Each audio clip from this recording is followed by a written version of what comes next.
नमस्कार, मैं सुभाष कुमार आप सभी का स्वागत करता हूं अपने YouTube channel study with ICC में। आज मैं आप लोग के लिए लेकर आया हूं आधुनिक भारत का एक बहुत ही महत्वपूर्ण टॉपिक, जिसका नाम है यूरोपीय कंपनी का आगमन।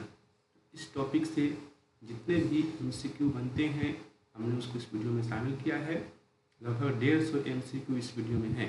तो चलिए शुरू करते हैं आज की इस वीडियो की।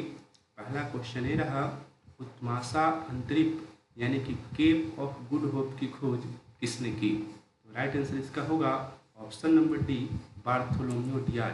सभी लोग को याद रखना है, बार्थोलोम्यू डियाज ने उत्तमाशा अंतरिक्ष यानी कि केप ऑफ गुड होप की खोज किया था।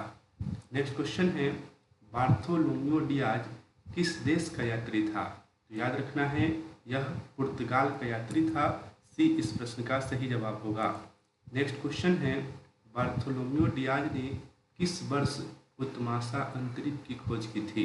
तो इसका सही जवाब होगा ऑप्शन नंबर बी, 1487 ईस्वी में बार्थोलोम्यू डियाज ने उत्तमाशा अंतरिक्ष की खोज की थी। देखिए यहाँ पर आपको क्वेश्चन नंबर दिख रहा है। अगर किसी क्वेश्चन में कन्फ्यूजन हो, आपको लगे कि आंसर गलत है, तो आप यहाँ से क्वेश्चन नंबर देख के कमेंट बॉक्स में जरूर बताइएगा। नेक्स्ट क्वेश्चन अब लेते हैं। इसमें पूछ रहा है कि बार्थोलोम्यू डियाज ने दक्षिण अफ्रीका के अंतिम छोर का नाम क्या रखा था? तो इसका राइट आंसर क्या होगा? Cape of Storms. Bartholomew Dias दक्षिण अफ्रीका के अंतिम छोर पर गया था और उसका नाम केप ऑफ गुड के रूप में प्रचलित है, लेकिन बार्थोलोम्यू डियाज ने इसका नाम केप ऑफ स्टॉर्म्स रखा था। हिंदी में इसी को तूफानी अंतरिक्ष कहा जाता है, तूफानी अंतरिक्ष। तो ये भी आप लोग को ध्यान रखना है। पूछा कि तूफानी अंतरिक्ष नाम किसने दिया था? तो बार्थोलोम्यू डियाज ने। अगला क्वेश्चन है, अफ्रीका के पश्चिमी तट का मानचित्र किसने तैयार किया था? तो अफ्रीका के पश्चिमी तट का मानचित्र तैयार किया था हेनरी ने। यह हेनरी कौन था? तो ये था पुर्तगाल का राजकुमार। आपसे पूछेगा कि हेनरी कौन था, तो आप कहिएगा पुर्तगाल का राजकुमार था, और इसने कई बार अफ्रीका के पश्चिमी तट की यात्रा किया था, जिस वजह से हेनरी को द नेविगेटर भी कहा जाता है। पूछेगा आपसे क्वेश्चन कि द नेविगेटर किसे कहा जाता है? तो द नेविगेटर इसी प्रिंस हेनरी को कहा जाता है, जो कि पुर्तगाल का राजकुमार था। नेक्स्ट क्वेश्चन लेते हैं। इसमें कहता है कि किसने अपनी पुस्तक तारीख यामिनी में भारत को सोने की चिड़िया कहा है? आप लोग सुनते होंगे कि भारत पहले सोने की चिड़िया थी। यह बात किसने कही है? तो इसका आंसर होगा उत्तवी ने। पुस्तक का नाम है तारीख यामिनी। यह उत्तवी था कौन? तो याद रखना है, महमूद गजनी का नाम आप लोग सुने होंगे। मध्यकालीन भारत में बहुत ही पॉपुलर चेहरा है महमूद गजनी का।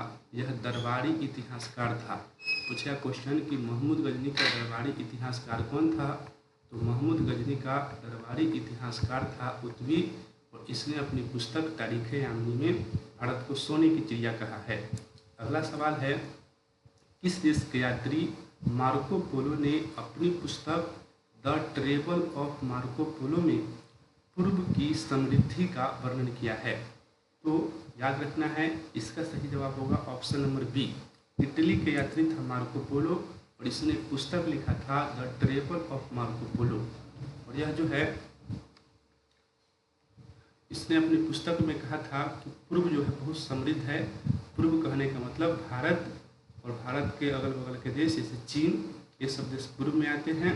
तो इन्होंने, मार्को पोलो ने कहा था कि ये सब बहुत समृद्ध है, इसके पास बहुत अच्छा पैसा है, बहुत धन संपत्ति है। अगला क्वेश्चन है कि चीन पहुँचने वाला पहला यूरोपियन कौन था? तो चीन पहुँचने वाला पहला यूरोपियन कौन था? Marco Polo. ये इस प्रश्न का सही जवाब होगा। नेक्स्ट है कि अमेरिका का खोजकर्ता किसे माना जाता है? तो सभी लोगों को याद रखना है, क्रिस्टोफर कोलंबस को माना जाता है अमेरिका का खोजकर्ता। नेक्स्ट क्वेश्चन है, कोलंबस ने किस वर्ष अमेरिका की खोज की थी? तो कोलंबस ने अमेरिका की खोज की थी 1492 ईस्वी में। सी इस प्रश्न का राइट आंसर होगा। अगला है कि कोलंबस ने अमेरिका की खोज किस महासागर को पार करके किया था? तो अमेरिका ने पहले अटलांटिक महासागर को पार किया था, और और अटलांटिक महासागर को पार करके वह अमेरिका पहुंचा था। अगला क्वेश्चन, अमेरिका का नाम अमेरिका किसके नाम पर पड़ा? बड़ा ही महत्वपूर्ण क्वेश्चन है यह। अमेरिका का नाम अमेरिका अमेरिगो वेस्पुची के नाम पर पड़ा है, तो बी इस सवाल का सही जवाब होगा। आगे है कि कोलंबस ने किस द्वीप की खोज करके उसका नाम नई दुनिया रखा था?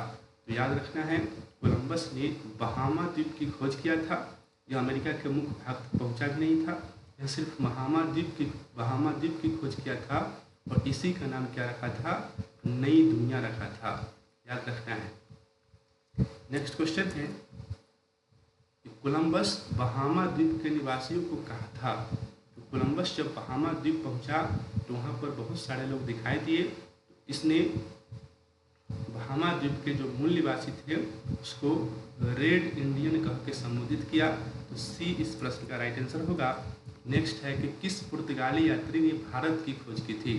तो सभी लोगों को पता है कि वास्को डी गामा ने भारत की खोज की थी। और अगला सवाल है कि वास्को डी गामा ने भारत की खोज कब की थी? तो वास्को डी गामा ने भारत की खोज किया था 1498 ईस्वी में। आगे है कि वास्को डी गामा भारत के किस बंदरगाह पर पहली बार आया था? तो वास्को डी गामा भारत आया था सबसे पहले कालीकट बंदरगाह पर, तो बी इसका राइट आंसर होगा।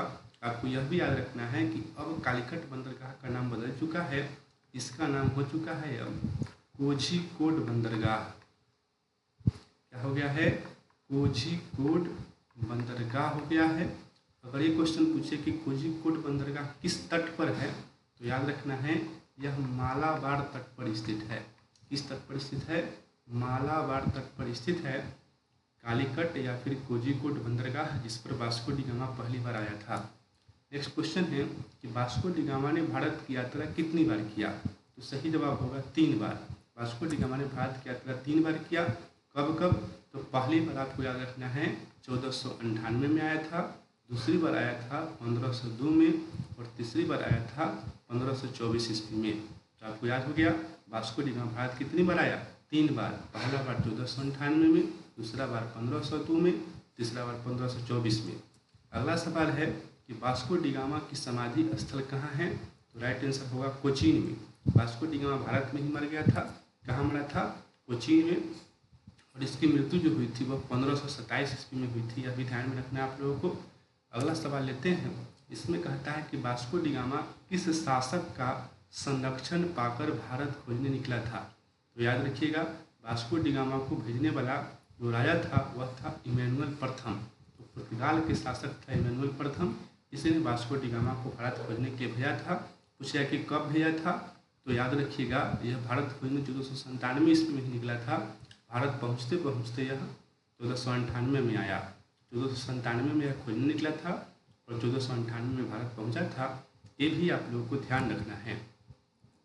नेक्स्ट क्वेश्चन है कि वास्को डी गामा का कालीकट में किसने स्वागत किया था? तो वास्को डी गामा का कालीकट में स्वागत किया था जमोरीन ने। सी इस प्रश्न का राइट आंसर हो जाएगा। पूछा कि जमोरीन कौन था? यह केरल का हिंदू राजा था। याद रखना है जमोरीन जो था वह कहाँ का राजा था? केरल का, और वो भी हिंदू राजा था। इसका मूल नाम था सामूरी। यह बहुत ही महत्वपूर्ण क्वेश्चन हो सकता है। पूछा कि जमोरीन का मूल नाम क्या था? तो सामूरी इसका मूल नाम था। अगला सवाल है कि पुर्तगालियों ने किस स्थान पर अपना प्रथम दुर्ग बनाया था? तो पुर्तगालियों ने अपना प्रथम दुर्ग बनाया था कहाँ? कोचीन में। सी इसका सही जवाब होगा। पूछेगा कि कोचीन में किसने बनाया था? तो अल्बुकर्क ने। अल्बुकर्क नामक पुर्तगाली ने 1503 ईस्वी में कोचीन में पहला दुर्ग बनाया था। तो पहला दुर्ग का नाम हो गया कोचीन। बनवाया किसने? अल्बुकर्क ने। कब? तो 1503 ईस्वी में। नेक्स्ट क्वेश्चन है कि पुर्तगालियों ने अपने प्रथम कोठी किस वर्ष स्थापित की? तो अभी मैंने बताया कि 1503 ईस्वी में स्थापित की। नेक्स्ट क्वेश्चन है पुर्तगालियों की प्रथम फैक्ट्री किसके द्वारा कोचीन में स्थापित की गई? तो अल्बुकर्क। मैंने अभी तो बताया है कि अल्बुकर्क ने पुर्तगालियों की प्रथम फैक्ट्री स्थापित की थी। तो याद रखना है जगह पूछेगा तो कोचीन, ईस्वी पूछेगा तो 1503 और व्यक्ति का नाम पूछेगा तो अल्बुकर्क। इसका पूरा नाम है Afonso de Albuquerque. Next question है पुर्तगालियों ने अपनी दूसरी व्यापारिक कोठी कहाँ स्थापित की थी? तो पुर्तगालियों की जो दूसरी फैक्ट्री थी वह कन्नूर में थी। कहाँ थी? कन्नूर में। बी इसका राइट आंसर होगा। अब आप लोगों को कमेंट करके बताना है। अभी मैंने पढ़ाया कि पहली फैक्ट्री कोचीन में है और दूसरी फैक्ट्री कन्नूर में है। तो ये दोनों स्थल कहाँ हैं, भारत के किस राज्य में है, ये कमेंट करके बताना है। तो आप लोग जल्दी से कमेंट करके बताइए। नहीं पता है तो गूगल करके भी बता सकते हैं। अगला क्वेश्चन है कि पुर्तगालियों ने अपनी दूसरी व्यापारिक कोठी कब स्थापित की? यह 1505 में स्थापित की गई थी। पहली कोठी पूछेगा तो 1503 ईस्वी में और दूसरी कोठी पूछेगा तो 1505 ईस्वी में। कोठी का मतलब अगर आप नहीं समझते हैं तो समझिए। कोठी का मतलब था कि जहाँ पर व्यापार करने का जो है मेन अड्डा होता था, वहीं पे सभी सामान को खरीद कर लाया जाता था और वहाँ से फिर वह पुर्तगाल ले जाता था। तो उसको व्यापारिक कोठी, व्यापारिक फैक्ट्री या कारखाना वगैरह कहते हैं। नेक्स्ट क्वेश्चन है, किन यूरोपियों ने भारत में सर्वप्रथम सामुद्रिक व्यापारी केंद्र स्थापित किए? तो सही जवाब होगा पुर्तगाली ने। पुर्तगाली ने ही सर्वप्रथम भारत में सामुद्रिक व्यापारी केंद्र स्थापित किए। कहाँ? तो हिंद महासागर में। सबसे पहले हिंद महासागर में पुर्तगालियों ने जो है सामुद्रिक व्यापारी केंद्र स्थापित किया था। अगला सवाल है, प्रथम पुर्तगाली गवर्नर कौन था? तो प्रथम पुर्तगाली गवर्नर था फ्रांसिस्को डी अल्मेडा। 20 का राइट आंसर होगा। इसका कार्यकाल अगर पूछेगा तो याद रखना है, यह 1505 में गवर्नर बन के आया था और 1509 तक रहा था। तो 1505 से 1509 इसका कार्यकाल रहा। अगला सवाल है कि भारत में पुर्तगाली साम्राज्य का संस्थापक किसे माना जाता है? तो जो प्रथम गवर्नर होगा उसी को तो संस्थापक कहेंगे। तो प्रथम गवर्नर था फ्रांसिस्को डी अल्मेडा। तो इसे ही भारत में पुर्तगाली साम्राज्य का संस्थापक माना जाता है। अगला सवाल है कि भारत में पुर्तगाली शक्ति का वास्तविक संस्थापक कौन था? तो वास्तविक संस्थापक अगर पूछेगा तो बताना है अल्बुकर्क। अल्फांसो डी अल्बुकर्क को पुर्तगाली साम्राज्य का वास्तविक संस्थापक बनाया था और इसका कार्यकाल 1509 से 1515 तक था। याद रखना है 1509 से 1515 ईस्वी तक यह भारत में रहा था। नेक्स्ट क्वेश्चन है, दूसरा पुर्तगाली यात्री कौन था? तो पहला तो पुर्तगाली यात्री वास्को डी गामा था। अगर पूछ ले कि दूसरा पुर्तगाली यात्री कौन था तो आपको बताना है पेड्रो अल्वारेज कैब्राल। बहुत ही अच्छा नाम है, पेड्रो अल्वारेज कैब्राल। एक बार में तो दिमाग चकरा ही जाएगा ये सब नाम सुनकर, लेकिन फिर भी आपको याद रखना है। देखिए कैब्राल पूछा कि कब आया था? तो यह 1500 ईस्वी में आया था। कैब्राल 1500 ईस्वी में आया था और 13 जहाज एवं नौसैनिक शक्ति को लेकर यह आया था। और यह क्या किया था कि अरबों से एक जहाज छीनकर जमोरीन को गिफ्ट में दे दिया था। तो यहाँ से क्या क्या सवाल पूछेगा कि दूसरा पुर्तगाली यात्री कौन था? तो पेड्रो अल्वारेज कैब्राल यहाँ कब आया था? भारत की यात्रा कब किया था? तो 1500 ईस्वी में भारत की यात्रा किया था। और इसने किससे जहाज छीन लिया था? तो अरबों से जहाज छीन लिया था। और जहाज छीनकर गिफ्ट में किसको दिया था? तो केरल के जो हिंदू राजा था जमोरीन, इसी को जो है यह गिफ्ट में दे दिया था जहाज। नेक्स्ट क्वेश्चन है कि ब्राजील का खोजकर्ता किसे माना जाता है? तो ब्राजील का खोजकर्ता भी किसे माना जाता है? पेड्रो अल्वारेज कैब्राल को। तो सी इस प्रश्न का राइट आंसर होगा। ब्राजील देश की बात चली है, आप लोग को कमेंट करके बताना है कि ब्राजील की राजधानी कहाँ है। कमेंट वर्क CW है आप लोग के लिए। आप लोग बताइए कि ब्राजील की राजधानी जो है वह कहाँ है। यहाँ से कुछ और क्वेश्चन है, जैसे जो कैप्टन कुक है पूछेगा कि कहाँ के यात्री था? तो यह ब्रिटेन का यात्री था। कुक जो था वह ब्रिटेन का यात्री था और इसने किसकी खोज किया था? ऑस्ट्रेलिया की। यह भी क्वेश्चन पूछेगा कि ऑस्ट्रेलिया का खोजकर्ता किसे माना जाता है? तो कैप्टन कुक को। और कुक ने ऑस्ट्रेलिया की खोज कब की थी? तो 1770 ईस्वी में। भारत की खोज 1998 में हुआ है, जबकि ऑस्ट्रेलिया की खोज 1770 ईस्वी में ही हो गई थी। ये जो एबल तस्मान है यह कहाँ का यात्री था? याद रखना है नीदरलैंड का यात्री था। कहाँ का यात्री था? नीदरलैंड का। अब नीदरलैंड से भी आप लोग को एक CW का कमेंट वर्क है, कमेंट करके बताइए कि नीदरलैंड जिस देश का भी नाम है उसका पुराना नाम क्या था। तो जो नीदरलैंड है इसी देश का यात्री था एबल तस्मान। और इसने किस देश की खोज किया था? तो इसने न्यूजीलैंड की खोज किया था। इसकी खोज किया था न्यूजीलैंड की खोज किया था। पूछा कि कब किया था? तो 1642 में। यानी कि ऑस्ट्रेलिया से पहले ही किसकी खोज हो गई थी? न्यूजीलैंड की। तो न्यूजीलैंड की खोज 1642 में इसके द्वारा, एबल तस्मान के द्वारा। जबकि ऑस्ट्रेलिया की खोज 1770 ईस्वी में इसके द्वारा कैप्टन कुक के द्वारा। नेक्स्ट क्वेश्चन देखते हैं। इसमें कहता है कि चौल का युद्ध कब हुआ था। तो चौल का युद्ध जो हुआ था वह हुआ था 1508 ईस्वी में।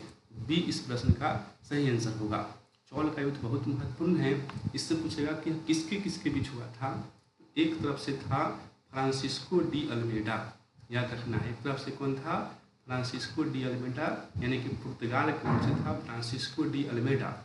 जबकि दूसरी ओर से संयुक्त सेना लड़ रही थी। इस संयुक्त सेना में मिस्र की सेना थी, मिस्र की सेना के साथ साथ गुजरात की सेना थी, और इसके अलावा तुर्की। ये तीनों देश की नौसेना जो है मिलकर अल्मेडा को पराजित की थी।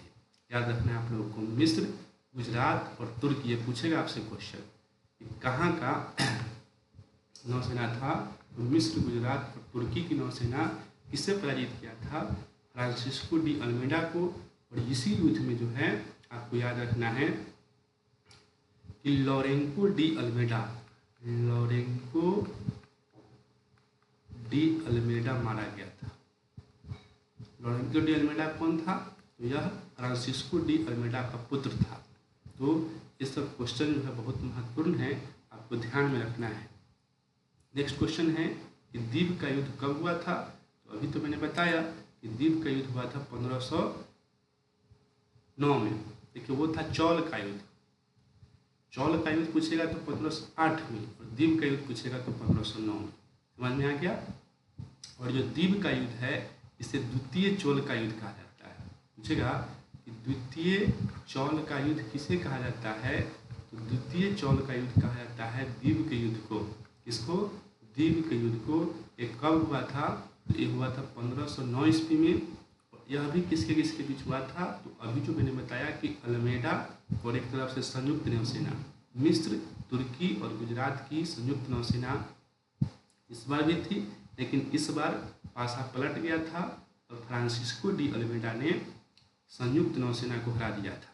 तो याद रखना है, प्रथम चौल का युद्ध अल्मेडा हार गया था, जबकि दूसरा चौल का युद्ध यह जीत गया था। दूसरे चौल के युद्ध का नाम क्या है, द्वीप का युद्ध।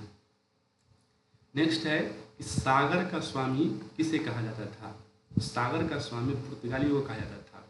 जब यह द्वीप का युद्ध जीत लिया, तो द्वीप के युद्ध जीतने के बाद इसको हिंद महासागर के क्षेत्र पर कब्जा हो गया था, इसलिए पुर्तगालियों को सागर का स्वामी कहा जाता था। अगला सवाल लेते हैं। इसमें कहता है कि लंदन में ब्रिटिश ईस्ट इंडिया कंपनी की स्थापना के समय भारत का बादशाह कौन था। तो आपको पता है कि लंदन में ब्रिटिश ईस्ट इंडिया कंपनी की स्थापना जब हुई थी, उस समय भारत में शासक कौन था, अकबर था। अकबर जो है 1605 में मरा है, ये आपको पता होगा। और ब्रिटिश ईस्ट इंडिया कंपनी की स्थापना 1600 ईस्वी में ही हो गई थी। इसमें मुगल बादशाह कौन था, अकबर था। अगला सवाल है, किस मुगल सम्राट के काल में इंग्लिश ईस्ट इंडिया कंपनी ने भारत में सर्वप्रथम कारखाना स्थापित किया। तो सही जवाब होगा सी, जहांगीर के काल में। जहांगीर ने 1608 ईस्वी में सूरत में अपनी कोठी, अंग्रेजों की कोठी स्थापित करने का फरमान दिया था। तो जहांगीर के काल में जो है पहली फैक्ट्री बनाई गई थी 1608 में। नेक्स्ट क्वेश्चन है कि बंगाल की खाड़ी में समुद्री डकैती हेतु हुगली का प्रयोग कौन करता था। तो बंगाल की खाड़ी आपको पता है कि इंडिया का मैप है, और इस तरफ जो है पानी, इसी को बंगाल की खाड़ी कहते हैं। इसमें समुद्री डकैती हेतु हुगली का प्रयोग करता था। किसका प्रयोग करता था, हुगली का। कौन, पुर्तगाली। पुर्तगाली जो है हुगली में डकैती करता था। 20 का सही जवाब हो गया। नेक्स्ट क्वेश्चन है कि निम्नलिखित में किसे स्वर्ग से उत्पन्न सेना नायक कहा गया। तो स्वर्ग से उत्पन्न सेना नायक किसे कहा गया, रॉबर्ट क्लाइव को। बी इसका राइट आंसर हो जाएगा।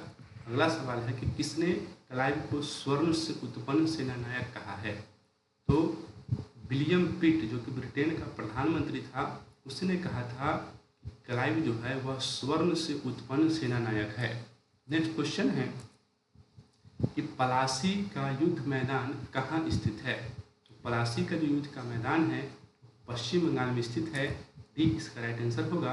पूछा कि किस जिला में है, तो नदिया जिला में। पलासी युद्ध का मैदान पश्चिम बंगाल में तो है, और जिला अगर पूछेगा तो नदिया जिला बताना है। नेक्स्ट क्वेश्चन लेते हैं। इसमें कहता है कि प्लासी का युद्ध मैदान किस नदी के किनारे है। तो नदी अगर पूछेगा तो बताना है भागीरथी नदी के किनारे है। नेक्स्ट है कि निम्न में किसने भारत में अंग्रेजों का सर्वाधिक विरोध किया। तो अंग्रेजों का सबसे अधिक विरोध जो है वह मराठों ने किया था। ये इसका राइट आंसर हो जाएगा। आप हिस्ट्री में पढ़िएगा आंग्ल मराठा युद्ध, मराठों ने अंग्रेजों से खूब लड़ाई किया, उसका खूब विरोध किया था। नेक्स्ट क्वेश्चन है कि बक्सर के युद्ध के समय बंगाल का नवाब कौन था। तो जिस समय बक्सर का युद्ध हुआ था उस समय बंगाल का नवाब था, उस समय बंगाल का नवाब कौन था, मीर जाफर था। बी इसका राइट आंसर हो जाएगा। शाहजवाला तो प्लासी के युद्ध में ही मारा गया था, तो मीर जाफर था बक्सर के युद्ध के समय बंगाल का नवाब। नेक्स्ट क्वेश्चन है कि बक्सर के युद्ध के समय दिल्ली का शासक कौन था। तो याद रखना है सभी लोगों को, दिल्ली का शासक इस समय कौन था, इस समय था शाह आलम द्वितीय। तो डी इसका सही जवाब हो जाएगा। नेक्स्ट क्वेश्चन है कि किस पुर्तगाली गवर्नर ने कोचीन के स्थान पर गोवा को राजधानी यानी कि मुख्यालय बनाया था। तो इसका राइट आंसर हो जाएगा option number C, Nuno da Cunha. Nuno da Cunha ने कोचीन के स्थान पर गोवा को राजधानी बनाया था। तो बहुत ही महत्वपूर्ण क्वेश्चन हो गया। कोचीन को राजधानी किसने बनाया था, अगर ये पूछेगा तो आपको बताना है अल्बुकर्क ने। कोचीन को राजधानी किसने बनाया था, अल्बुकर्क ने। और कोचीन की जगह गोवा को राजधानी किसने बनाया था, तो नीनो डी कुन्हा ने। नेक्स्ट क्वेश्चन है कि कुन्हा द्वारा गोवा को कब राजधानी बनाया गया। तो नीनो डी कुन्हा ने 1530 ईस्वी में गोवा को राजधानी बनाया था। बी इसका राइट आंसर होगा। अगला सवाल है कि किस गवर्नर के काल में ईसाई धर्मगुरु सेंट फ्रांसिस जेवियर, इसका नाम याद रखिएगा, सेंट फ्रांसिस जेवियर को भारत में ईसाई धर्म के प्रचार प्रसार के लिए भेजा गया था। तो ईसाई धर्मगुरु थे Saint Francis Xavier. Afonso de Sousa के काल में यह भारत में ईसाई धर्म के प्रचार प्रसार करने के लिए आए थे। पूछेगा कि इसको कौन भेजा था। तो इसको उस समय जो राजा था जॉन तृतीय भेजा था। कब भेजा था, तो 1542 ईस्वी में। याद रखना है जॉन तृतीय ने 1542 ईस्वी में सेंट जेवियर को भेजा था। क्यों, भारत में ईसाई धर्म के प्रचार प्रसार करने के लिए। अभी भी आप देखते हैं सेंट जेवियर स्कूल बहुत पॉपुलर रहता है, तो यही जेवियर के नाम पर सेंट जेवियर स्कूल जो है भारत में चलता है। तो ये 1542 ईस्वी में आया था। आप लोगों के लिए कमेंट वर्क है, कमेंट करके आप लोग बताइए 1542 ईस्वी में एक बहुत ही महान राजा का जन्म हुआ है, तो उस राजा का नाम क्या है। कमेंट करके बताइए कि 1542 ईस्वी में किस राजा का जन्म हुआ है। अगला क्वेश्चन है किस पुर्तगाली गवर्नर ने हिंद महासागर में अपना वर्चस्व स्थापित करने के लिए शांत जल की नीति यानी कि ब्लू वाटर पॉलिसी अपनाया। तो शांत जल की नीति जिसे कि इंग्लिश में ब्लू वाटर पॉलिसी कहते हैं, इसको किसने अपनाया था, तो इसको अपनाया था फ्रांसिस्को डी अल्मेडा ने। ये इसका सही जवाब होगा। पूछा कि इसका विस्तार किसने किया, तो इसका विस्तार किया था अल्बुकर्क ने। ब्लू वाटर पॉलिसी को लाया था किसने, फ्रांसिस्को डी अल्मेडा ने, लेकिन उसी को पॉपुलर कौन किया था, विस्तार कौन किया था, तो अल्बुकर्क ने। नेक्स्ट क्वेश्चन है पुर्तगालियों द्वारा भारत में चलाया गया सोने का सिक्का क्या कहा जाता था। तो पुर्तगाली ने भारत में सोने का सिक्का भी चलाया था और उसको वो लोग कुजरेडो बोलते थे। क्या बोलते थे, कुजरेडो। नेक्स्ट है कर्नाटक युद्ध किन किन के मध्य लड़ा गया। कर्नाटक युद्ध जो हुआ था वह अंग्रेजी और फ्रांसीसी के बीच हुआ था। तो अंग्रेज व फ्रांसीसी के बीच याद हो गया होगा आप लोगों को, कर्नाटक का युद्ध लड़ा गया था। नेक्स्ट क्वेश्चन है निम्नलिखित में से कौन सा एक सही सुमेलित नहीं है। देखिए कर्नाटक का जो प्रथम युद्ध हुआ था और 1746 से 1748 तक चला था। कर्नाटक का द्वितीय युद्ध यही गलत है, यह जो है 1749 में ही शुरू हुआ था, तो ये गलत है, यानी कि बी ही इसका राइट आंसर हो जाएगा। यहाँ पर देखिए लिखा हुआ है कर्नाटक का द्वितीय युद्ध 1749 से 54 के बीच हुआ था। याद रखना है कर्नाटक का द्वितीय युद्ध जो है 1749 में शुरू हुआ था और ख़त्म कब हुआ था, 1754 में। तो प्रथम कर्नाटक युद्ध याद रखना है 1746 से 48, द्वितीय कर्नाटक युद्ध 1749 से 54, जबकि कर्नाटक का जो तृतीय युद्ध था यह 1756 से 1763 तक चला था। तो 1756 से 63 तक कर्नाटक का तृतीय युद्ध हुआ था, जबकि पानीपत का तृतीय युद्ध जो हुआ था यह 1761 में हुआ था। तो यहाँ से बहुत सारा इम्पोर्टेंट क्वेश्चन है, ये सब आप लोग को याद रखना है।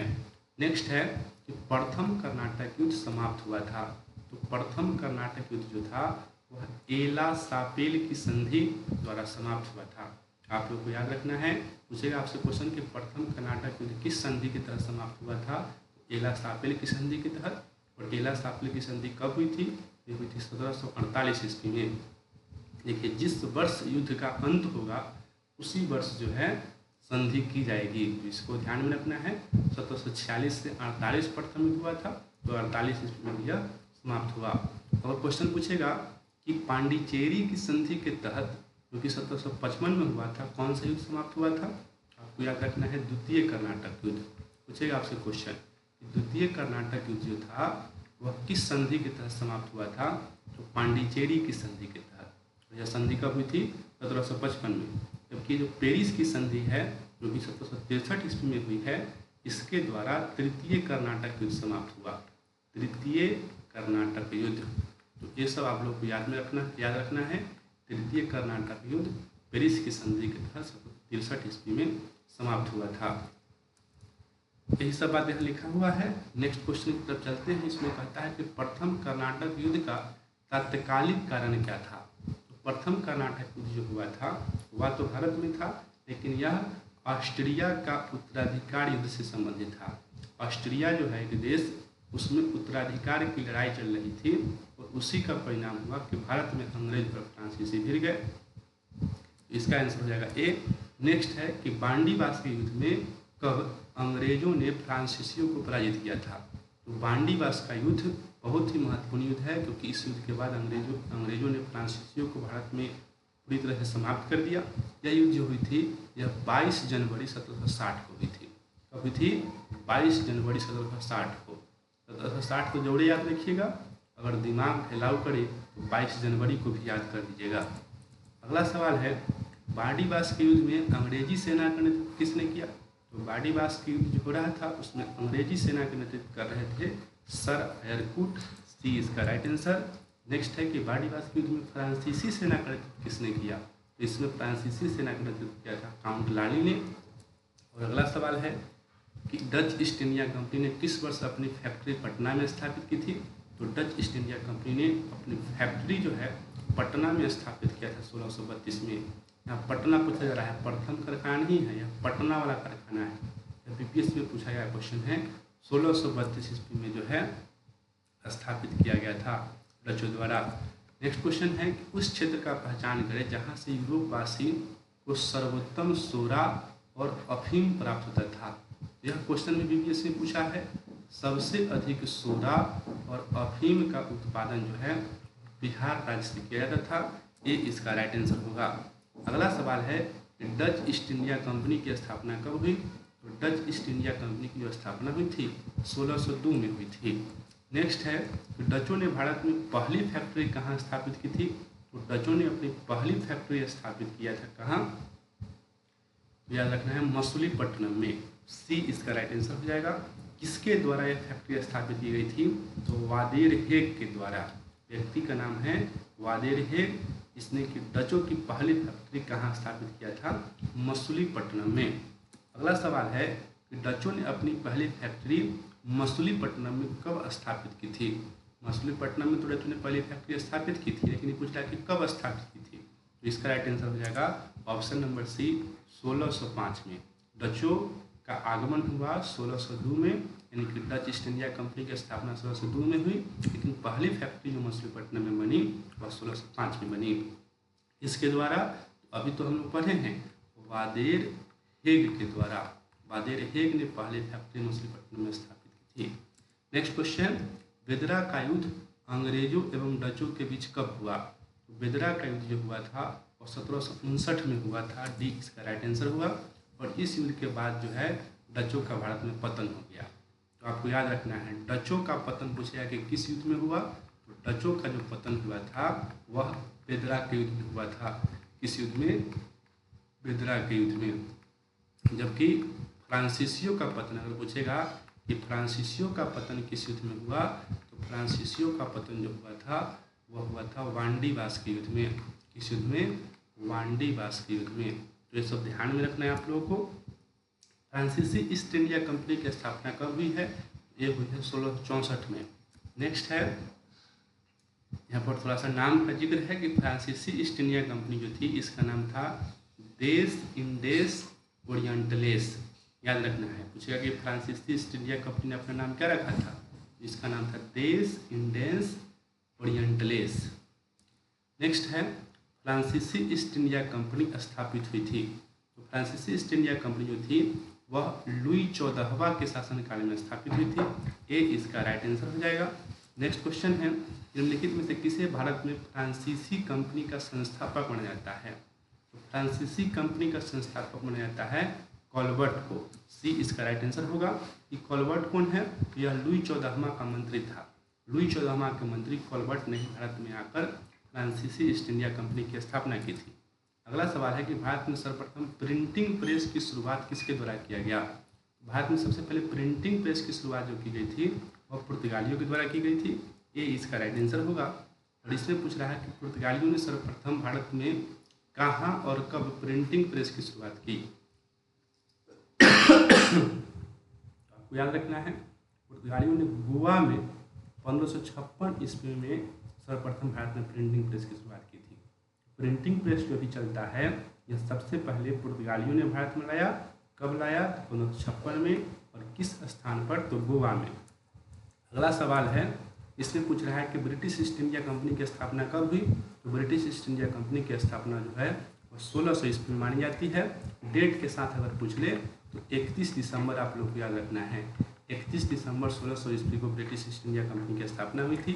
नेक्स्ट क्वेश्चन है, ब्रिटिश ईस्ट इंडिया कंपनी की समाप्ति कब हुई थी? ब्रिटिश ईस्ट इंडिया कंपनी की जो समाप्ति हुई थी वह हुई थी 1 जनवरी 1884 ईस्वी को। सी इसका राइट आंसर होगा। ब्रिटिश ईस्ट इंडिया कंपनी की स्थापना कब मानी जाती है? स्थापना नहीं, समाप्ति 1 जनवरी 1884 को। इसकी शुरुआत तो 1600 ईस्वी में हुई थी। स्थापना पूछेगा तो 1600 और समाप्ति पूछेगा तो 1884 ईस्वी में।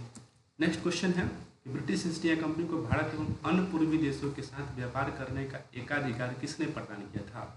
ब्रिटिश ईस्ट इंडिया कंपनी को व्यापारिक एकाधिकार प्राप्त हुआ था और यह एकाधिकार दिया गया था एलिजाबेथ प्रथम के द्वारा। महारानी थी एलिजाबेथ प्रथम। इसमें टेलर भी लगा हुआ हो सकता है। महारानी एलिजाबेथ प्रथम टेलर। ये मत समझिए कि यह कपड़ा से जो थी, महारानी है इंग्लैंड की, लेकिन नाम में लगा हुआ है टेलर। अगला सवाल है कि ब्रिटिश ईस्ट इंडिया कंपनी को प्रारंभ में कितने वर्षों का व्यापारिक एकाधिकार मिला था? तो ये जो महारानी एलिजाबेथ प्रथम ने एक चार्टर दिया था उसमें कहा था सिर्फ 15 वर्षों के लिए ही भारत में व्यापार करने जाइए। तो व्यापार करने का एकाधिकार केवल 15 वर्षों के लिए मिला था। नेक्स्ट क्वेश्चन है कि किस चार्टर द्वारा ब्रिटिश ईस्ट इंडिया कंपनी के व्यापारिक एकाधिकार को अनिश्चित काल के लिए बढ़ा दिया गया?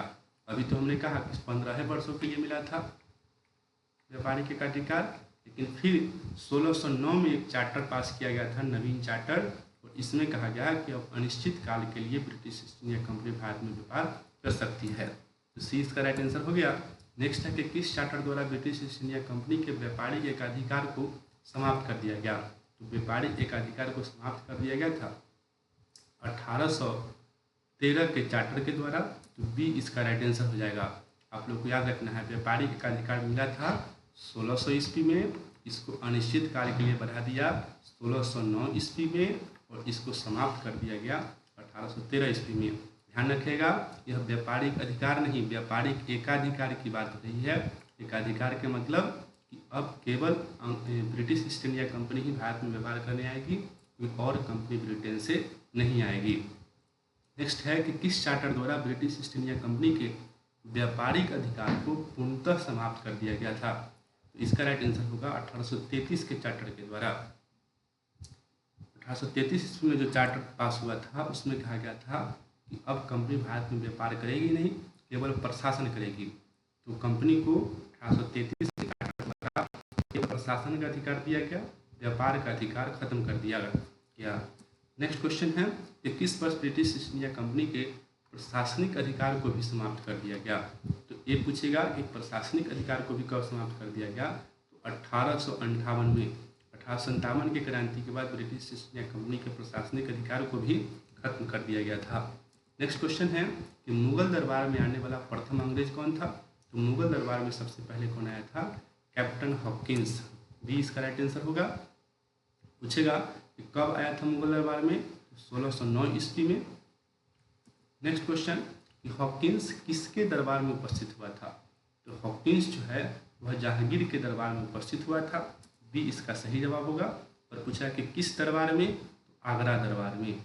ये जो हॉकिंस आया था वह जहांगीर के आगरा दरबार में आया था। अगला सवाल है कि हॉकिंस जहांगीर के आगरा दरबार में कब उपस्थित हुआ था। हॉकिंस जहांगीर के आगरा दरबार में उपस्थित हुआ था 1609 ईस्वी में, सी इसका राइट आंसर हो गया। आगे है कि हॉकिंस भारत कब आया था, तो हॉकिंस भारत 1608 ईस्वी में ही आ गया था। ये ध्यान रखना है, 1608 में भारत आया था, लेकिन जहांगीर के दरबार में 1609 ईस्वी में गया था। ठीक है। नेक्स्ट है, चलिए यहाँ से यह भी ध्यान रखना है कि हॉकिंस 1608 ईस्वी में कहाँ आया था, तो यह सूरत में आया था। हॉकिंस आया था सूरत में, क्योंकि जहांगीर के दरबार में 1609 ईस्वी में यह आगरा में गया था। ठीक है, तो दोनों दो तरह की बात हो गई। आया 1608 में, कहाँ आया, तो सूरत में, जबकि जहांगीर के दरबार में 1609 में प्रस्तुत हुआ। और किस दरबार में, तो आगरा दरबार में। अगला क्वेश्चन है कि हॉकिंस किसका राजदूत बनकर भारत आया था। तो हॉकिंस जो है वह राजदूत बनकर आया था किसका, जेम्स प्रथम का। ब्रिटेन का आया था जेम्स प्रथम, इसी ने राजदूत बनाकर भेजा था किसे, कैप्टन हॉकिंस को। नेक्स्ट है कि हॉकिंस किसके नाम का पत्र लेकर भारत आया था। तो हॉकिंस जो है वह भारत आया था अकबर के नाम के पत्र लेकर, लेकिन अकबर की मृत्यु हो चुकी थी, तो यह जहांगीर के दरबार में गया। तो आपको याद रखना है, यह पत्र लाया था अकबर के दरबार का। नेक्स्ट क्वेश्चन है कि हॉकिंस किस जहाज से भारत आया था। तो हॉकिंस जो आया था वह हेक्टर नामक जहाज से भारत आया था। नेक्स्ट है कि कैप्टन हॉकिंस को जहांगीर ने किसकी उपाधि दी थी। तो कैप्टन हॉकिंस को जहांगीर ने इंग्लिश खां और फिरंगी खां की उपाधि दिया था। हॉकिंस जो है जहांगीर के दरबार में फारसी भाषा में बातचीत किया था, और इसी वजह से जहांगीर प्रसन्न हुआ और प्रसन्न होकर इंग्लिश खां और फिरंगी खां की उपाधि दिया था। नेक्स्ट क्वेश्चन है कि ईस्ट इंडिया कंपनी का पहला गवर्नर कौन था। ईस्ट इंडिया कंपनी का पहला गवर्नर था सर टॉमस रो। आगे है कि जहांगीर ने कैप्टन हॉकिंस को दिया था। तो जहांगीर जो है कैप्टन हॉकिंस को 400 का मनसब प्रदान किया था। आगे है कि पुर्तगाली राजकुमारी होना चाहिए, राजकुमार मिस्टेक से लिखा गया है। तो पुर्तगाली राजकुमारी है कैथरीन ऑफ ब्रेगेंजा। इसका विवाह अंग्रेज राजकुमार चार्ल्स द्वितीय से हुआ था। तो कब हुआ था, यही पूछ रहा है। तो पुर्तगाली राजकुमारी कैथरीन ऑफ ब्रेगेंजा का विवाह चार्ल्स द्वितीय से 1661 में हुआ था, बी इसका राइट आंसर हो जाएगा। नेक्स्ट है कि पुर्तगालियों ने चार्ल्स द्वितीय को दहेज में दिया था। तो पुर्तगालियों ने चार्ल्स द्वितीय को दहेज में दे दिया था बम्बई। नेक्स्ट क्वेश्चन है कि चार्ल्स द्वितीय ने 1668 ईस्वी में ब्रिटिश ईस्ट इंडिया कंपनी को कितनी राशि लेकर बम्बई बेच दिया। देखिए यह 10 पाउंड रुपया लिया और ब्रिटिश ईस्ट इंडिया कंपनी को जो है बेच ही दिया। यहाँ से कई क्वेश्चन हो गए। 1661 ईस्वी में विवाह हुआ किसका, तो पुर्तगाल की राजकुमारी है कैथरीन ऑफ ब्रेगेंजा और अंग्रेज राजकुमार है चार्ल्स द्वितीय, ये दोनों का विवाह हुआ। और 7 साल जो है यह बड़का बम्बई को अपने पास। फिर 1668 ईस्वी में ब्रिटिश ईस्ट इंडिया कंपनी से 10 पाउंड की राशि लेकर बम्बई को बेच दिया। नेक्स्ट क्वेश्चन है कि डेनिश ईस्ट इंडिया कंपनी की स्थापना कब हुई थी। तो डेनिश ईस्ट इंडिया कंपनी की स्थापना जो हुई थी वह 1616 में हुई थी। नेक्स्ट क्वेश्चन है डेनिश ईस्ट इंडिया कंपनी ने अपनी पहली फैक्ट्री 1620 में कहाँ स्थापित की थी। इसका आंसर होगा ट्रांकेबोर में डेनिश ईस्ट इंडिया कंपनी ने 1620 में अपनी पहली फैक्ट्री स्थापित की थी। नेक्स्ट क्वेश्चन है कि डेनिश ईस्ट इंडिया कंपनी ने अपनी दूसरी फैक्ट्री 1676 में कहाँ स्थापित की। तो डेनिश ईस्ट इंडिया कंपनी ने अपनी दूसरी फैक्ट्री 1676 में सीरमपुर में स्थापित की थी, ये इसका राइट आंसर होगा। यहाँ से 3 तरह के क्वेश्चन हो गए। 1616 में क्या हुआ, डेनिश ईस्ट इंडिया कंपनी की स्थापना हुआ। फिर 1620 ईस्वी में जो ट्रांकेबोर है इसमें कंपनी अपना पहला फैक्ट्री स्थापित किया। जबकि 1676 ईस्वी में सीरमपुर, इसे श्रीरामपुर अभी कहा जाता है, कलकत्ता में है श्रीरामपुर, उस समय सीरमपुर कहा जाता था। श्रीरामपुर या श्रीरामपुर में 1676 में फैक्ट्री की स्थापना की गई थी। नेक्स्ट क्वेश्चन है कि डेनिश ईस्ट इंडिया कंपनी ने अपनी सारी फैक्ट्रियाँ 1745 ईस्वी में बेचकर भारत से वापस लौट गया। तो किसे बेच दिया था? इसका आंसर होगा सी, अंग्रेजों को। डेनिश ईस्ट इंडिया कंपनी अंग्रेजों को सारी फैक्ट्री बेच दिया था 1745 ईस्वी में और भारत से चला गया। तो यहाँ 4 ईस्वी हो गया। 1616 में कंपनी की स्थापना, 1620 में पहली फैक्ट्री, 1676 में दूसरी फैक्ट्री और 1745 में सब फैक्ट्री बेच दिया अंग्रेजों को और यहाँ से चला गया। नेक्स्ट क्वेश्चन है, भारत में भवन निर्माण की गोथिक शैली, जो गोथिक शैली है या भवन निर्माण की एक शैली है, इस शुरुआत किसने किया था? तो इसका आंसर होगा पुर्तगालियों ने। जब भी कोई नया चीज़ की शुरुआत वाला क्वेश्चन आएगा तो आपको आंसर पुर्तगाली ही देना है। नेक्स्ट है कि बम्बई की स्थापना किसने किया था? बम्बई की स्थापना किया था गिराल्ड ओंगियार ने, सी इसका सही जवाब। अगला है कि कलकत्ता की स्थापना किसने किया था? तो कलकत्ता की स्थापना किया था जॉब चार्नॉक ने। नेक्स्ट है यूरोपीय कंपनी के भारत आगमन के कारण थे। यूरोपीय कंपनी भारत आई थी क्यों? तो इसका आंसर क्या होगा? देखिए, भारत की आर्थिक और भौगोलिक संपन्नता, यह भी सही है। कुस्तुनतुनिया का पतन, कुस्तुनतुनिया का पतन जो था वह भी यूरोपीय कंपनी के भारत आगमन का एक महत्वपूर्ण कारण था। और तीसरा था यूरोप में पुनर्जागरण और वाणिज्यवादी नीति की लोकप्रियता। तो इनमें सभी इसका सही जवाब होगा डी, आप लोग को याद रखना है। नेक्स्ट है कि पश्चिमी रोमन साम्राज्य की राजधानी कहाँ थी? आप लोग कभी पढ़े होंगे हिस्ट्री में रोमन साम्राज्य। तो रोमन साम्राज्य जो है वह पश्चिमी रोमन साम्राज्य और पूर्वी रोमन साम्राज्य में बट गया था। पूछता है कि पश्चिमी रोमन साम्राज्य की राजधानी कहाँ थी? तो इसकी राजधानी थी रोम। और पूछा कि पूर्वी रोमन साम्राज्य की राजधानी कहाँ थी? तो कुस्तुनतुनिया। पश्चिमी रोमन साम्राज्य की राजधानी हो गया रोम और पूर्वी रोमन साम्राज्य की राजधानी कुस्तुनतुनिया। इसका आधुनिक नाम क्या है? इस्तांबुल। कुस्तुनतुनिया का आधुनिक नाम क्या है? इस्तांबुल है। नेक्स्ट है कि पश्चिमी रोमन साम्राज्य को जर्मन आक्रमणकारियों ने कब ध्वस्त कर दिया था? तो पश्चिमी रोमन साम्राज्य को 477 एडी में जर्मन आक्रमणकारियों ने ध्वस्त कर दिया था। नेक्स्ट क्वेश्चन है कि पूर्वी रोमन साम्राज्य पर आक्रमण करके तुर्कों ने कब बैजंतिया साम्राज्य के स्थान पर उस्मानिया साम्राज्य स्थापित किया था? तो राइट आंसर होगा 1453 ईस्वी में, सी इसका सही जवाब हो गया। चलिए मैं एक बार फिर से रिवीजन करा देता हूँ इन प्रश्नों को कि रोमन साम्राज्य जो है वह किस तरह से काम करती है, इससे क्या क्या प्रश्न बनता है। तो देखिए, रोमन साम्राज्य जो था उसका विभाजन हो गया था पश्चिमी रोमन साम्राज्य में और पश्चिमी के साथ साथ पूर्वी रोमन साम्राज्य में। जो पश्चिमी रोमन साम्राज्य थी इसकी राजधानी अगर पूछेगा तो बताना है रोम, जबकि अगर पूर्वी रोमन साम्राज्य की राजधानी पूछ ले तो आप क्या बताइएगा? इसकी राजधानी थी कुस्तुनतुनिया। कुस्तुनतुनिया। और ये जो कुस्तुनतुनिया है इसका अभिनाम क्या है? इस्तांबुल इसका नाम है। क्या नाम है? इस्तांबुल। पूछेगा कि पश्चिमी रोमन साम्राज्य का विघटन कब हुआ? तो आप बताइएगा 477 एडी में। 477 ईस्वी में पश्चिमी रोमन साम्राज्य का विघटन हुआ। ये विघटन किसने किया? इस पर उसको ध्वस्त किसने किया? तो इसको ध्वस्त किया था किसने? जर्मन आक्रमणकारियों ने। ठीक है, तो पश्चिमी रोमन साम्राज्य से ही सब सवाल पूछेगा। इसकी राजधानी कहाँ है? तो रोम। इसको ध्वस्त कब किया गया था? 477 ईस्वी में। किसके द्वारा? तो जर्मन आक्रमणकारियों के द्वारा। अब पूर्वी रोमन साम्राज्य को देख लेते हैं। तो इसकी राजधानी मैंने बता दिया कुस्तुनतुनिया, जिसका अब नाम है इस्तांबुल। पूछेगा इसको ध्वस्त कब किया गया? तो इसको 1453 ईस्वी में ध्वस्त किया गया। किसके द्वारा? तो तुर्कों के द्वारा। ठीक है, तो ये सब ध्यान रखना है। अब एक दो बात और यहाँ से ध्यान रखना है कि जो पूर्वी रोमन साम्राज्य था उस पर 1453 ईस्वी में तक बैजंतिया साम्राज्य का शासन चलता था। बैजंतिया साम्राज्य का शासन। और 1453 में जब तुर्कों ने पराजित कर दिया तो अब यहाँ पर बैजंतिया साम्राज्य के स्थान पर उस्मानिया साम्राज्य की स्थापना हो गई। इसकी स्थापना हो गई उस्मानिया साम्राज्य की। अब आगे बढ़ते हैं। इसमें कहता है कि डचों का मुख्यालय कहाँ स्थित था? तो डचों का जो मुख्यालय था वह स्थित था पुलिकट में।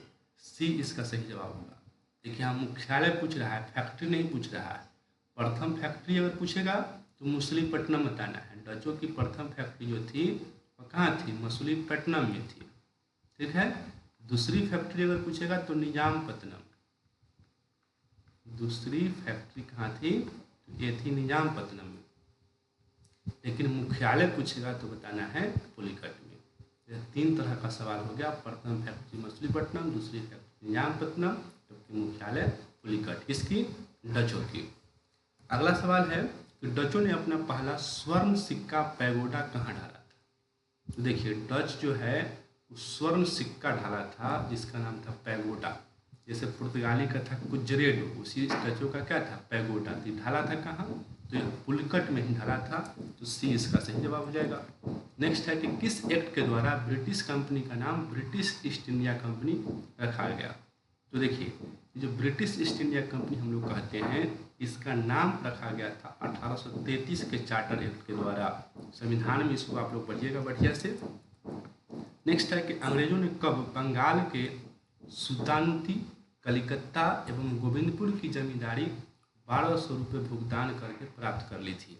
आंसर हो जाएगा सी 1698 में। याद रखना है, अंग्रेज जो है बंगाल के 3 स्थान, कौन कौन?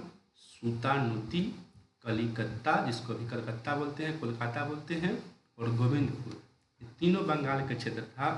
इस तीनों के लिए 1200 रुपया जो है भुगतान किया, 1200 रुपया दिया और तीनों को खरीद लिया। कब खरीद लिया? 1698 में। नेक्स्ट है, अंग्रेजों ने कब सुल्तानुती, कलिकत्ता एवं गोविंदपुर को मिलाकर फोर्ट विलियम का निर्माण कराया? 2 बार निर्माण लिखा गया है। तो आपसे पूछेगा कि फोर्ट विलियम का निर्माण कब किया गया? तो बताना है 1700 में। फोर्ट विलियम किसको किसको मिलाकर? तो यही जो तीनों खरीदा है, सुल्तानुती, कलिकत्ता और गोविंदपुर, ये तीनों को मिलाकर फोर्ट विलियम का निर्माण कब किया गया? 1700 ईस्वी में। नेक्स्ट है कि अंग्रेजों ने फोर्ट विलियम का निर्माण किस राजा के नाम पर किया था? जो फोर्ट विलियम है, फोर्ट मतलब किला होता है, तो ये जो विलियम है यह विलियम तृतीय था। विलियम तृतीय के नाम पर जो है अंग्रेजों ने फोर्ट विलियम का निर्माण किया था। कहाँ? कलकत्ता में। नेक्स्ट है कि फोर्ट विलियम के प्रथम प्रेसिडेंट कौन थे? तो फोर्ट विलियम के प्रथम प्रेसिडेंट यानी कि प्रथम अध्यक्ष थे चार्ल्स आयर। सी सही जवाब रहा इसका। नेक्स्ट है कि गोल्डन फरमान यानी कि सुलहना फरमान कब जारी किया गया था? तो गोल्डन फरमान जारी किया गया था 1632 ईस्वी में। 20 का सही जवाब। पूछेगा कि गोल्डन फरमान किसने जारी किया था? तो याद रखना है अब्दुल्ला कुतुब शाह ने। गोलकुंडा का शासक था अब्दुल्ला कुतुब शाह, इसी ने गोल्डन फरमान जारी किया था। यह फरमान क्या था? इसमें कहा गया कि 500 रुपया नहीं, 500 पैगोडा। पैगोडा वो आपको समझ में आ रहा होगा। पैगोडा का मतलब सोने का सिक्का, लेकिन 500 पैगोडा यानी 500 सोने का सिक्का अंग्रेज देगा। किसको देगा? तो अंग्रेज देगा यही अब्दुल्ला कुतुब शाह को। कितने दिनों में? 1 वर्ष में। और 1 वर्ष में 500 पैगोडा देकर वह गोलकुंडा बंदरगाह पर व्यापार कर सकता है। किस बंदरगाह पर? गोलकुंडा बंदरगाह पर। तो याद रखिएगा, ये सब फैक्ट्स भी पूछे जा सकते हैं कि गोल्डन फरमान जारी किसने किया? तो अब्दुल्ला कुतुब शाह ने। इसमें अंग्रेजों को कितना पैगोडा देना होता था? तो 500 पैगोडा। ठीक है। और कितने दिनों में? तो 1 वर्ष में। और इसमें किस बंदरगाह पर व्यापार करने की छूट मिली? तो गोलकुंडा बंदरगाह पर। आगे बढ़ते हैं। इसमें कहता है कि भारत में 1505 ईस्वी में सेंट एंजिलो फोर्ट नामक किले का निर्माण करवाया था किसने? यह है सेंट एंजिलो फोर्ट। अभी हम लोग पढ़े थे फोर्ट विलियम, यह है सेंट एंजिलो फोर्ट। इसका निर्माण किसने कराया था? अल्मेडा ने। 1505 ईस्वी में कौन रहेगा भारत में? अल्मेडा ही रहेगा। इसका कार्यकाल 1505 से 1509 ईस्वी तक था। तो फ्रांसिस्को डी अल्मेडा ने सेंट एंजिलो फोर्ट का निर्माण कराया था। कब कराया था? तो 1505 में। अगला क्वेश्चन है कि गोवा में सर्वप्रथम चर्च का निर्माण किसने कराया था? तो गोवा में सबसे पहले चर्च का निर्माण कराया गया था पुर्तगालियों के द्वारा। नेक्स्ट क्वेश्चन है, किस ऑपरेशन के तहत भारत ने पुर्तगालियों से गोवा को छीना था? तो भारत ने पुर्तगालियों को गोवा से छीना था किसके तहत? ऑपरेशन विजय के तहत। तो इसका आंसर हो जाएगा बी, ऑपरेशन विजय। देखिए यह कारगिल युद्ध का भी जो है ऑपरेशन विजय। और गोवा को जो है छीना था पुर्तगालियों से, ये भी ऑपरेशन विजय के तहत ही। नेक्स्ट क्वेश्चन है कि गोवा पुर्तगालियों से कब आज़ाद हुआ था? तो यह आज़ाद हुआ था 1961 में।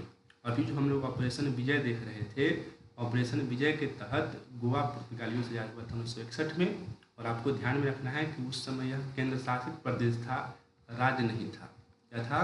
केंद्र शासित प्रदेश। अब आप लोगों के लिए कमेंट वर्क है, कमेंट करके आप लोग बताइए कि गोवा जो है वह राज्य कब बना? गोवा भारत के राज्य कब बना था? इसको राज्य का दर्जा कब दिया गया? केंद्र शासित प्रदेश तो 1961 में बन गया था, गोवा राज्य कब बना था? नेक्स्ट क्वेश्चन है कि किस पुर्तगाली ने पुर्तगाली पुरुषों को भारतीय महिलाओं से विवाह करने के लिए विवाह नीति चलाई थी? विवाह नीति का प्रचलन किया था अल्बुकर्क ने। बी इसका राइट आंसर हो जाएगा। अब क्या रखना है, पहला गवर्नर अल्मेडा जो था शांत जल की नीति के लिए विख्यात है, जबकि ये जो अल्बुकर्क है यह विवाह नीति के लिए प्रचलित है। क्या कहता था कि भारत में जो विधवा होती थी उसको, आपको पता है कि उसमें सती प्रथा चलता था, तो सती होने से बचाता था और पुर्तगाली पुरुषों से विवाह कराया जाता था। इससे भारत की महिला भी खुश हो जाती थी क्योंकि उसको मरना नहीं पड़ता था, और जो पुर्तगाली पुरुष थे वो विवाह करके क्या करते थे, पुर्तगालियों की संख्या में वृद्धि करते थे। तो अल्बुकर्क ने विवाह नीति चलाई थी, इसको ध्यान रखना है। नेक्स्ट क्वेश्चन है कि कौन सा पुर्तगाली गवर्नर कृष्णदेव राय से घोड़े का व्यापार करता था? तो सही उत्तर होगा बी। अल्बुकर्क जो था वह कृष्णदेव राय से घोड़े का व्यापार करता था। आप लोग पढ़े होंगे कृष्णदेव राय दक्षिण भारत में तुलु वंश में कौन था? कृष्णदेव राय। नेक्स्ट क्वेश्चन है किस पुर्तगाली गवर्नर ने 3G model God gold glory की नीति चलाई थी? तो गॉड गोल्ड ग्लोरी, गॉड का मतलब कि वह चाहता था कि ईसाई धर्म का प्रचार हो भारत में, तो इसके लिए गॉड लाया। गोल्ड मतलब भारत से सोना बहुत अधिक मात्रा में लेना है, और ग्लोरी का मतलब होता है शासन, कि भारत में शासन भी करना है। ये तीनों मॉडल, जो 3G मॉडल है, इसको शुरू किसने किया था? अल्बुकर्क ने। तो बी इसका सही जवाब। अगला क्वेश्चन है कि बंगाल में किस स्थान पर पुर्तगालियों ने अपनी फैक्ट्री स्थापित की थी? यह बंगाल की बात चल रही है, तो इसका आंसर होगा हुगली में। बंगाल के हुगली में जो है पुर्तगालियों ने अपनी फैक्ट्री स्थापित की थी। नेक्स्ट है नीनो डू कुन्हा इनमें से किस क्षेत्र को पुर्तगाली उपनिवेश में शामिल किया था? तो आंसर होगा उपयुक्त दोनों। नीनो डू कुन्हा जो कि 1529 ईस्वी में गवर्नर बन के आया था, इसने बेसीन को 1534 ईस्वी में जीत लिया था, जबकि दीव को 1535 में जीत लिया था। ये दोनों बातें आप लोगों को याद रखनी है। नेक्स्ट क्वेश्चन लेते हैं। भारत में सबसे पहले आने वाले और सबसे बाद में जाने वाले यूरोपीय थे? तो आपको पता है कि सबसे पहले पुर्तगाली आए हैं और सबसे बाद में गए हैं 1961 ईस्वी में। नेक्स्ट है कि जॉन सरमन मिशन को कंपनी ने मुगल दरबार में कब भेजा था? तो सही जवाब होगा डी। 1715 ईस्वी में जॉन सरमन मिशन आया था। जॉन सरमन इसके अध्यक्ष थे, इसलिए इसको जॉन सरमन मिशन नाम दिया गया। तो यह मुगल दरबार में आया था 1715 में। नेक्स्ट है कि जॉन सरमन मिशन में वह कौन सा व्यक्ति था जिसने फर्रुखसियार को फोड़ा रोग से निजात दिलाया था? तो फर्रुखसियार 1715 में मुगल बादशाह था, और यह एक गंभीर बीमारी थी, फोड़ा रोग, जिसमें बहुत पीड़ा होती थी फर्रुखसियार को, इससे ग्रसित था। तो ये जो जॉन सरमन मिशन था, इसमें विलियम हैमिल्टन नाम के डॉक्टर थे, इसी ने फर्रुखसियार को फोड़ा रोग से निजात दिलाया था। आगे है कि फर्रुखसियार ने अंग्रेजों के लिए शाही फरमान कब जारी किया था? तो सही जवाब होगा 1717 में। फर्रुखसियार 1717 ईस्वी में अंग्रेजों के लिए शाही फरमान जारी किया। अब आगे है कि फर्रुखसियार के शाही फरमान के विषय में निम्नलिखित में से क्या सही है? तो देखिए, फर्रुखसियार अपने शाही फरमान में क्या क्या कहा था?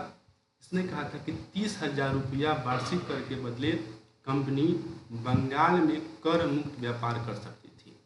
यानी कि कंपनी को 30,000 रुपया हर एक साल देना पड़ता था, और वह बंगाल में जो है कर मुक्त व्यापार, यानी कि अब उसको टैक्स देने की जरूरत नहीं थी। तो यह सही है। दूसरा है कि 10,000 रुपया वार्षिक कर के बदले कंपनी सूरत से में कर मुक्त व्यापार कर सकती थी।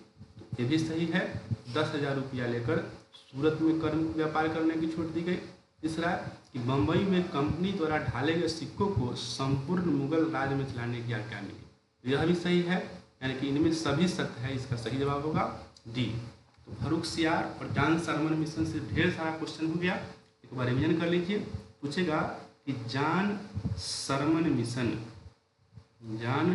मिशन भारत कब आया? तो याद रखना है ये आया था कब? 1715 ईस्वी में। पूछेगा कि किसके दरबार में आया था? तो फर्रुख सियार के दरबार में आया था। किसके दरबार में? फर्रुख सियार के दरबार में आया था। उस समय फर्रुख सियार किस बीमारी से ग्रसित था? तो फोड़ा रोग से ग्रसित था। और इस फोड़ा रोग से फर्रुख सियार को निजात किसने दिलाया था? तो हैमिल्टन ने। हैमिल्टन इसको ठीक कर दिया। इससे फर्रुख सियार बहुत प्रसन्न हुआ और प्रसन्न होकर इसने एक फरमान जारी किया। फरमान कब जारी किया? तो याद रखना है 1717 ईस्वी में। और इस फरमान में क्या कहा गया कि अंग्रेज बंगाल में कर मुक्त व्यापार कर सकेंगे। कितना पैसा देना है? 30,000 रुपया। 30,000, मात्र 30,000 रुपया में बंगाल को समझिए कि बेच दिया। फिर सूरत में भी कर मुक्त व्यापार करने की छूट दी। कितना पैसा में? 10,000 रुपया साल में लेता था और सूरत में कर मुक्त व्यापार करने की छूट दी गई। उसके बाद जो सिक्का अंग्रेज बॉम्बे में ढालता था, पहले केवल बॉम्बे में चलता था, लेकिन फर्रुख सियार के फरमान में कहा गया यह पूरे मुगल राज्य में अब चल सकता है। मुगल राज्य में कहीं भी अब यह सिक्का चल सकता है। तो ये सब फरमान हो गया इसका। आगे है कि किस ब्रिटिश इतिहासकार ने फर्रुख सियार के फरमान को कंपनी का मैग्ना कार्टा कहा? बहुत महत्वपूर्ण क्वेश्चन। कंपनी का मैग्ना कार्टा फर्रुख सियार के फरमान को किसने कहा है? ऑर्म्स ने। ऑर्म्स एक ब्रिटिश इतिहासकार है, इसी ने ऐसा कहा था। आगे है कि पुर्तगालियों ने हिंद महासागर पर नियंत्रण करके कौन सा कर लागू किया था? तो पुर्तगालियों ने हिंद महासागर पर नियंत्रण करके कार्तेन नामक कर लागू किया था। आगे है कि शाहजहां ने किस वर्ष हुगली पुर्तगालियों से छीनी थी? तो शाहजहां जो है पुर्तगालियों पर एक बार गुस्सा हो गया था और 1632 ईस्वी में पुर्तगाली से हुगली को छीन लिया था। नेक्स्ट है कि डचों ने बंगाल में किस स्थान पर अपना कारखाना स्थापित किया? तो डचों ने बंगाल के श्रीरामपुर में जो है, तो श्रीरामपुर मैंने गलत बता दिया, श्रीरामपुर में स्थापना किया था डेनिस। चिनसूरा में यह शुरू किया था। डचों ने कहाँ शुरू किया था? चिनसूरा में। नेक्स्ट है कि एलिजाबेथ प्रथम की मृत्यु किस वर्ष हुई थी? तो एलिजाबेथ प्रथम की जो मृत्यु हुई थी वह हुई थी 1603 ईस्वी में। सी इसका सही जवाब रहा। नेक्स्ट है कि भारत आने वाला पहला अंग्रेजी जहाज कौन था? तो भारत आने वाला पहला अंग्रेजी जहाज का नाम था रेड ड्रैगन। आगे है कि फ्रांसीसियों ने पांडिचेरी पर किस वर्ष अधिकार कर लिया था? तो फ्रांसीसियों ने पांडिचेरी पर किस वर्ष अधिकार कर लिया था? तो इसका सही जवाब हो जाएगा बी, 1673 ईस्वी में। नेक्स्ट है कि फ्रेंच ईस्ट इंडिया कंपनी ने पांडिचेरी किससे छीना था? तो फ्रेंच ईस्ट इंडिया कंपनी ने पांडिचेरी किससे छीना था? तो ये छीना था बीजापुर के सुल्तान से। बी इसका सही जवाब हो गया। अब आगे है कि फ्रांसीसियों ने पांडिचेरी को किस वर्ष भारत सरकार को सौंपा था? तो फ्रांसीसियों ने पांडिचेरी को भारत सरकार को सौंपा था 1954 ईस्वी में। ए इसका सही जवाब रहा। नेक्स्ट क्वेश्चन है कि 1748 ईस्वी में सेंट थॉमस का युद्ध किसके किसके बीच हुआ था? तो 1748 ईस्वी में सेंट थॉमस का युद्ध हुआ था किसके किसके बीच? फ्रांसीसी और अनवरुद्दीन के बीच। यह अनवरुद्दीन कौन था? यह कर्नाटक का नवाब था। कर्नाटक का नवाब अनवरुद्दीन और फ्रांसीसियों के बीच हुआ था सेंट थॉमस का युद्ध।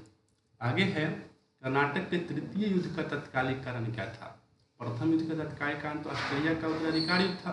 तो पूछेगा कि तृतीय युद्ध का तत्कालिक कारण क्या था? तो यूरोप में सप्तवर्षीय युद्ध। यूरोप में सप्तवर्षीय युद्ध जो हुआ था 1756 से लेकर 63 तक, यही कारण था तृतीय कर्नाटक के तृतीय युद्ध का। नेक्स्ट क्वेश्चन है कि नवाब की पदवी किसे प्रदान की गई थी? तो इसका आंसर होगा ऑप्शन नंबर ए, डुप्ले को। फ्रांसीसी गवर्नर था डुप्ले, इसे नवाब की पदवी दी गई थी। नेक्स्ट है कि स्वीडिश ईस्ट इंडिया कंपनी की स्थापना किस वर्ष हुई थी? तो आंसर होगा बी, 1731 ईस्वी में। स्वीडिश ईस्ट इंडिया कंपनी की स्थापना 1731 में हुई थी। आगे कि गोवा, दमन और द्वीप का उपनिवेशीकरण मुख्यतः किसके द्वारा किया गया, यानी कि गोवा, दमन और द्वीप किसके कब्जा में रहा, तो यह जो है पुर्तगालियों द्वारा जो है इसका उपनिवेशीकरण किया गया, यह पुर्तगालियों के कब्जा में रहा था। नेक्स्ट क्वेश्चन है कि फोर्ट सेंट जॉर्ज का निर्माण अंग्रेजों ने कहाँ करवाया था, तो सही जवाब होगा बी, मद्रास में। फोर्ट सेंट जॉर्ज का निर्माण मद्रास में कराया गया था, किसके द्वारा, अंग्रेजों के द्वारा। नेक्स्ट है कि डच किस देश के यात्री थे, तो डच जो थे वह नीदरलैंड के यात्री थे। अगला सवाल है कि पहला डच यात्री कौन था, तो पहला डच यात्री था कार्नेलियन डी हाउटमैन, ये इसका सही जवाब। नेक्स्ट है कि पांडिचेरी की स्थापना किसने की थी, तो पांडिचेरी की स्थापना किया गया था इसके द्वारा, ऑप्शन नंबर ए इसका सही होगा, फ्रांसिस मार्टिन के द्वारा किया गया था पांडिचेरी की स्थापना। आगे है कि भारत में तंबाकू एवं आलू की खेती सर्वप्रथम प्रारंभ किसने किया, तो भारत में तंबाकू और आलू की खेती पुर्तगालियों ने ही सबसे पहले शुरू की थी। नेक्स्ट क्वेश्चन है फ्रांसीसियों का प्रभुत्व भारत में किस युद्ध के बाद समाप्त हो गया, तो फ्रांसीसियों का प्रभुत्व बांडी पास के युद्ध जो कि 22 जनवरी 1960 ईस्वी को हुआ था, इसके बाद खत्म हो गया और अंग्रेज सबसे शक्तिशाली हो गए थे। नेक्स्ट है कि इंग्लिश ईस्ट इंडिया कंपनी का लोकप्रिय नाम क्या था, तो जो इंग्लिश ईस्ट इंडिया कंपनी है इसका लोकप्रिय नाम था जॉन कंपनी। आगे है कि किस अंग्रेज गवर्नर को औरंगजेब ने निष्कासित कर दिया था, तो एक अंग्रेज गवर्नर था सर जॉन चाइल्ड, जिसको औरंगजेब ने निष्कासित कर दिया था। आप लोगों को यहाँ से कमेंट वर्क है कि औरंगजेब की मृत्यु कब हुई थी, ये बताना है। मृत्यु क्यों पूछ रहा हूँ, क्योंकि ब्रिटिश ईस्ट इंडिया कंपनी का विकास जो है औरंगजेब की मृत्यु के बाद ही हुआ था। अगला क्वेश्चन है कि बंगाल का कौन सा बंदरगाह पुर्तगालियों के समय पोर्टो ग्रांडे कहा जाता था, तो इसका आंसर होगा option number C, Chittagong. Chittagong बंदरगाह जो था, जो कि अभी बांग्लादेश में है, यह पोर्टो ग्रांडे कहा जाता था। अगला क्वेश्चन है अंबूर का युद्ध कब हुआ था, यह हुआ था ऑप्शन नंबर बी 1749 में। अंबूर का युद्ध कब हुआ, 1749 में। देखिए 147 नंबर क्वेश्चन तक हम लोग पहुँच चुके हैं, अब केवल 3 प्रश्न और है। तो आप लोगों को अगर किसी प्रश्न में डाउट हो तो उसको जरूर बताइएगा, और अब नेक्स्ट किस टॉपिक पर वीडियो चाहिए अभी कमेंट करके बताइएगा। नेक्स्ट क्वेश्चन है कि अंबूर के युद्ध कर्नाटक के विरुद्ध कौन लड़ रहा था, तो अंबूर के युद्ध कर्नाटक के विरुद्ध कौन लड़ रहा था, इसका जवाब होगा मुजफ्फरजंग, चंदा साहब और डुप्ले।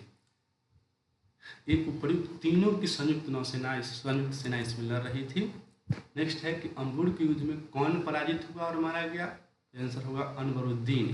कर्नाटक का नवाब जो अनवरुद्दीन था, यह अंबूर के युद्ध में पराजित हो गया था, है ना। अब मैं बताया ना कि चंदा साहिब, मुजफ्फरजंग और डुप्ले, ये तीनों जो है एक साथ था और ये तीनों मिलकर किसको हरा दिया था, अनवरुद्दीन को, और इसकी मृत्यु भी हो गई थी। नेक्स्ट क्वेश्चन है अंतिम क्वेश्चन, नारिस मिशन इंग्लैंड के सम्राट विलियम तृतीय ने भारत कब भेजा था, इसका आंसर होगा ऑप्शन नंबर बी 1698 में। विलियम तृतीय ने नई कंपनी की स्थापना की थी और इसके लिए नारिस मिशन को भारत भेजा गया था, लेकिन यह जो है कंपनी चली नहीं थी, बंद हो गई थी। तो ये थे 150 MCQ।